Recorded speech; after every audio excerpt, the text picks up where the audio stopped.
Let's go.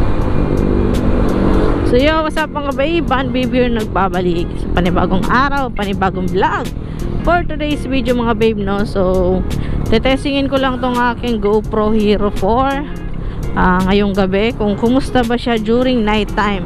So yun mga babe, first time ko tong gagamitin ng gabi. So yun, matagal-tagal din tong na-stock sa akin, and palaging tirik lang yung araw ko to ginagamit mga babe, kasi para maganda yung kuha. So ngayon is ititest ko kung kumusta ba siya during night time, kung malinaw pa rin ba yung kuha niya, at para na rin sa mga naghahanap ng reviews kung sulit pa ba ang GoPro Hero 4. So alam naman natin mga babe, no, na matagal ng phase out sa market itong Hero 4. Pero mas tinatangkilik pa rin itong mga babe ng mga nagsisimula pa lang sa pagbablog. Kasi bukod sa budget meal mga babies, napakaganda pa rin ang quality niya. Kahit na old model na yung Hero 4. So madami pa rin naman nagbebenta ng mga second hand. So gaya nitong akin, nabili ko to ng second hand. So far so good, matagal na sa kanya at matagal na rin sa akin, almost 2 years na rin. Pero goods na goods pa rin yung quality mga babe, no? So nasa pag-aalaga pa rin naman talaga. Then naka-combo cable pa ako niyan mga babe, no? Naka-direct to power bank pa ako. Hindi ako gumagamit ng battery since yung binili ko to, kasi mas tatagal yung recording kapag naka-direct ka sa power bank mga babe, no? So medyo pricey lang yung accessories, gaya ng combo cable. Mahal yung combo cable, mahal yung TRS mic. So bibili ka pa ng Android cable, bibili ka pa ng power bank, pero sulit siya mga babe, no? Kasi ikaw na lang yung magsasawang magre-record mga babe. So ayun, time check pala natin ngayon is 5:57 ng hapon. So madilim na, magagabi na rin, mag-aalas 6 na kasi. So kaka-out ko lang sa trabaho, so, pauwi na rin naman ako. So maaga pa mga babe, pero madilim na, no? So feeling ko kasi is uulan ulit. So makulimlim yung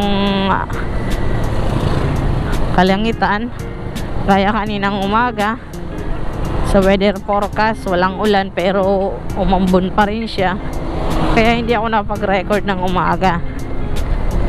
So ngayon na lang tatry ko na rin makapag-content, kasi ayun nga mga baby, speaking of content, so ayun nga, nag-email sa akin si YouTube at ang sabi niya, kapag hindi daw ako mag-upload ulit ng videos at hindi ko ma-meet yung criteria ulit ng kanilang monetization, i-demonetize daw nila yung channel ko. So ayun, napabayaan ko na rin kasi tong aking channel mga babe, no?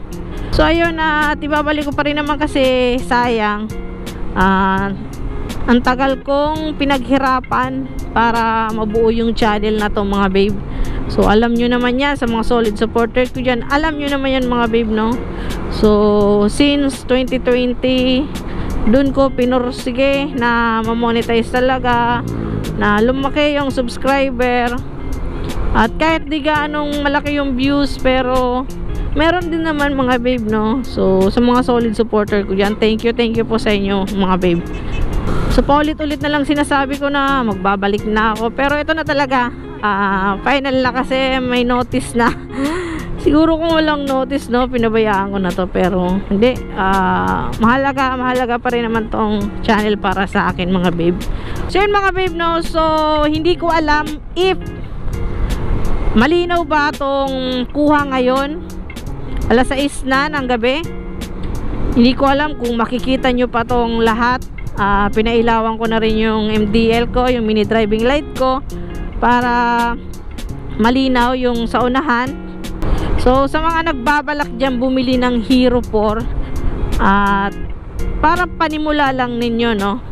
Pag nag-start pa lang kayo ng motovlogging, hindi kayo magsisisi dito mga babe sa Hero 4. So yun, kaway-kaway sa mga gumagamit pa rin dyan ng Hero 4, no?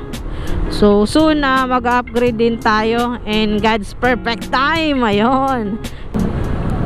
So yun mga babe, in-off ko muna yung mini driving light para mas ma-compare natin.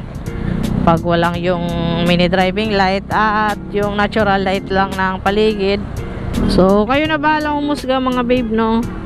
Kung kumusta itong kuha ng Hero 4 natin ngayong gabi.